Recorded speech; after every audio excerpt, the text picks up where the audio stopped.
पन्ना कार्यालय में आज उस वक्त हड़कंप मच गया जब एक युवती ने विषैले पदार्थ का सेवन कर जीवन लीला समाप्त करने की कोशिश की। कर्मचारियों के द्वारा तत्काल पुलिस को बुलाया गया, जिसके बाद युवती को जिला चिकित्सालय पन्ना में भर्ती करवाया गया। युवती का नाम आकांक्षा सिंह, पिता दिलीप सिंह, निवासी देवेंद्र नगर, हाल निवासी भोपाल बताया जा रहा है, जिनकी देवेंद्र नगर में पुश्तैनी जमीन में रास्ता नहीं होने से विवाद चल रहा था। पिता पुत्री लगभग 15 सालों से अधिकारियों के चक्कर काट रहे थे। बताया गया है कि कई मंत्रियों व सांसद के द्वारा पत्र लिखने के बाद भी रास्ता नहीं मिला, जिसके बाद पन्ना सत्यनारायण दर्रो के द्वारा बगल की जमीन वाले को 15 लाख देकर रास्ता लेने की बात कही गई, जिस पर आकांक्षा के द्वारा 15 लाख रुपए का भुगतान कर दिया गया। लेकिन इसके बाद भी जमीन से रास्ता नहीं मिला, जिसके बाद आज आकांक्षा अपने पिता के साथ कार्यालय पहुंच गई, जहां दर्रो की विदाई पार्टी चल रही थी, जिससे आकांक्षा का सब्र जवाब दे गया। उसने नए और पुराने दोनों से न्याय की फरियाद की, लेकिन सही जवाब नहीं मिलने पर चेंबर के सामने ही विषैले कीटनाशक का सेवन कर लिया, जिसके बाद उसकी हालत बिगड़ने लगी। कार्यालय के कर्मचारियों के द्वारा तत्काल पुलिस को बुलाया गया, जिसके बाद युवती को जिला चिकित्सालय पन्ना में भर्ती कराया गया। युवती करनी सेना की पदाधिकारी बताई जा रही है। इसी मामले से जुड़े कुछ अहम सबूत और युवती के बीच 15 लाख रुपए को लेकर हुई बातचीत का ऑडियो कॉल रिकॉर्ड। लेकिन भारत टाइम्स 24 इस ऑडियो रिकॉर्डिंग की पुष्टि नहीं करता है। पन्ना से देखें टाइगर खान की इस रिपोर्ट को। मैं कर दूं ट्रांसफर पूरा? ठीक है ना। ठीक है, तो आप मेरे को हाँ आप मेरे को अकाउंट नंबर सेंड कर दीजिए, मैं अभी 10-5 मिनट में कर दूँ। ठीक है ना, मैं बात करता हूँ। जी। हेलो, गुड मॉर्निंग सर, आकांक्षा बोल रही हूँ। गुड मॉर्निंग आकांक्षा। सर आज 10 डेज कंप्लीट हो गए। हाँ वो तो है, लेकिन आज और कल 2 दिन ये मैच चल रहा है ना, नेशनल वॉलीबॉल टूर्नामेंट। हाँ। उसी में व्यस्त हूँ मैं अभी, फिर यहाँ से फ्री होके मैं बात करता हूँ, है ना। तो सर कल के बाद आज और कल मैच है, कल के बाद हाँ नहीं, कल के बाद अपन बैठ जाएंगे एक बार और उसका प्लानिंग कर लेंगे। ओके सर, ओके ठीक है। Thank you sir, thank you. ठीक। हेलो, हाँ सर। हाँ सर 5 लाख मैंने अभी कर दिए हैं, 5 लाख और मैं आधे घंटे में बस पहुंच ही जाएगा। ठीक है ना? ठीक है, थैंक यू। तो ऐसे इतनी उदास हो गए तो मुझे अच्छा नहीं लगेगा आकांक्षा। सर मैं क्या करूँ, आज मेरा बर्थडे भी है, मेरे को रोना आ रहा, बिल्कुल भी सेलिब्रेट नहीं किया मैंने। हंसते हुए रहो, रोना धोना नहीं है। क्या रोना धोना है इसमें? अरे सर मेरी आफत लगी हुई है, आप कह रहे हैं। मैं बिल्कुल आपकी बात से सहमत हूँ, लेकिन ये बताओ मुझे भी कहाँ टाइम मिल रहा है।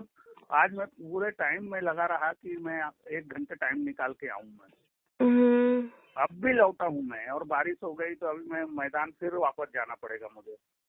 अब तो आने का नाइट में कोई मतलब ही नहीं है। नहीं आ भी नहीं सकता अभी। तो और कल देखो, कल हमारा दिन भर प्रोग्राम है, क्या होता है देखता हूँ। कल अगर टाइम मिलता है तो मैं कॉल करूँगा।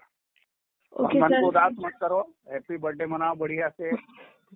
मैं हूँ ना, तो तब तक तुमको चिंता ज्यादा नहीं करना चाहिए, मुझे ऐसा लगता है। अरे सर मेरे को इस बारे में चिंता नहीं हो रही, मेरे को आपकी टेंशन हो रही है। भैया ने फिर से मेरे को डांट दिया और साथ में मंत्री जी को भी आपके डांट दिया, ब्रजेंद्र सिंह को। अब वो कल आके आपका दिमाग खराब करेंगे, मेरे को ये बेकार लग रहा है। चलो ठीक है, मैं करता हूँ, है ना। ठीक है सर। हेलो, और हैप्पी बर्थडे। और उदास नहीं, उदास जीवन का नाम है, ये जीवन का ये कुछ पार्ट्स हैं जिसमें अपने को सबको, सुनो, ये वाला क्षण को हर किसी को काटना होता है। Yes sir. है ना, इसलिए इसको ज्यादा मत सोचे, सेकेंडरी है। आज एंजॉय करो, बाकी मैं तुम्हारे साथ हूँ। मैं इसको इस हफ्ते तो बिल्कुल फिनिश हर हालत में कर लेंगे। Okay sir. देखो कल का मैं तुमको इसलिए नहीं बोल सकता, कल हम दिन भर बिजी रहेंगे। Okay sir.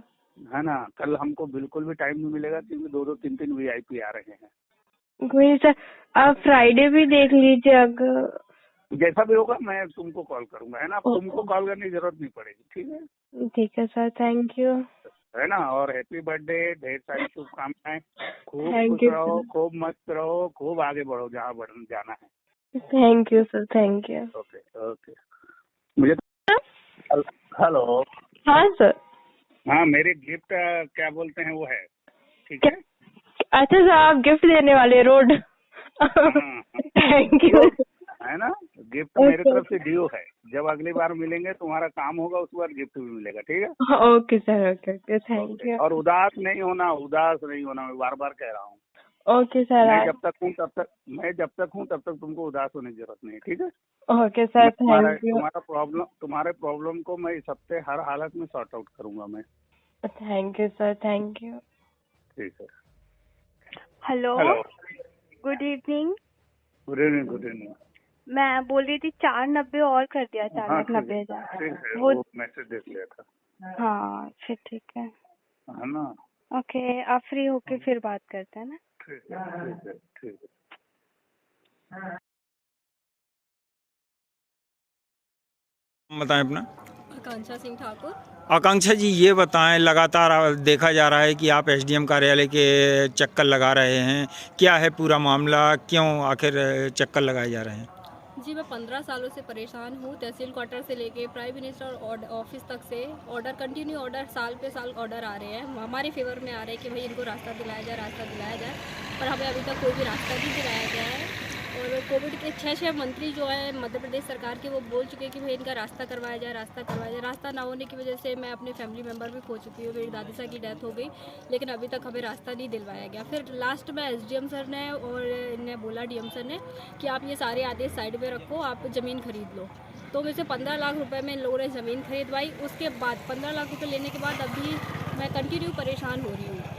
1 महीने से इन लोगों ने रोड का काम नहीं करवाया। डेली मेरे को बोलते हैं आज करवा देंगे, कल करवा देंगे, परसों करवा देंगे, फिर शाम को बोलेंगे कि बहना योजना का काम आ गया, कोई दुनिया भर के काम बता के, और बैटर क्लोज कर देंगे। काम नहीं हो रहा आज तक। आज सर का ट्रांसफ़र हो गया है, तो आज लास्ट टाइम सर के पास आई हूँ। अब इसके बाद मैं बहुत ही गलत कदम उठाने वाली हूँ, जिसके लिए मैं मध्य प्रदेश सरकार से माफ़ी भी चाहूँगी, और मध्य प्रदेश सरकार की तानाशाही समाप्त करने के लिए, और पन्ना जिले के जो ये कर्मचारी हैं, पन्ना कलेक्टर, वर्तमान पन्ना कलेक्टर और एसडीएम सर, इनकी तानाशाही को समाप्त करने के लिए मेरा ये कदम उठाना बहुत ज़रूरी है। आखिर क्यों टाल मटोल की जा रही है एसडीएम के द्वारा? 15 लाख रुपए आपने किस अकाउंट में डाले? 15 लाख रुपए सर ने मेरे को एक अकाउंट नंबर दिया हुआ था, कालीचरण ब्राह्मण का, तो और बोला हुआ था कि आप इस पर ट्रांसफ़र कर दो। मैंने ट्रांसफ़र कर दिया था, उसकी सारी रिकॉर्डिंग मेरे पास है, तो वो मैंने आपको दे दी है। अब क्या चाहते हैं आप? अब या तो सर मेरा आज काम करवाएं, या फिर राष्ट्रीय राजपूत करनी सेना का कहर देखने के लिए तैयार है। कितने बाई कितने की ज़मीन थी और कितने रुपए लिए गए? 15 बाई 190 की लैंड है, जिस पे 15 लाख रुपए का पेमेंट करवाया। Thank you. बताएं, लगातार देखा जा रहा है कि एसडीएम कार्यालय के आप लोग चक्कर लगा रहे हैं, क्या है पूरा मामला, किस बात के लिए इतना ज़्यादा परेशान हो रहे हैं? सभी आदेश किए हैं एसडीएम साहब ने, कलेक्टर साहब ने, मुख्यमंत्री जी के हैं, सीएम साहब के हैं, शिवराज सिंह साहब के हैं, 4 मंत्रियों ने फ़ोन करके कहा वो मौके में जाके काम करवा दो इनका। हमसे कहा गया पैसा ले आओ, पैसा हमने 15 लाख रुपया खाते में ट्रांसफ़र एसडीएम साहब ने करवाया, हमने ट्रांसफ़र कर दिया पैसा। और ज़मीन जिसकी ली है भू अर्जन की है उनने, तो शासन ने ज़मीन खरीदी है और शासन ने अपने नाम पे कराई और पैसा हमसे दिलवा रहे हैं, दे दिया है हमसे। कितने बाई कितने की ज़मीन थी और किस एसडीएम के द्वारा 15 लाख रुपए दूसरे के अकाउंट में डलवाए गए? वो 190 फीट ज़मीन है, भू अर्जन की है इनने, और पैसा हमसे दिलाया गया है।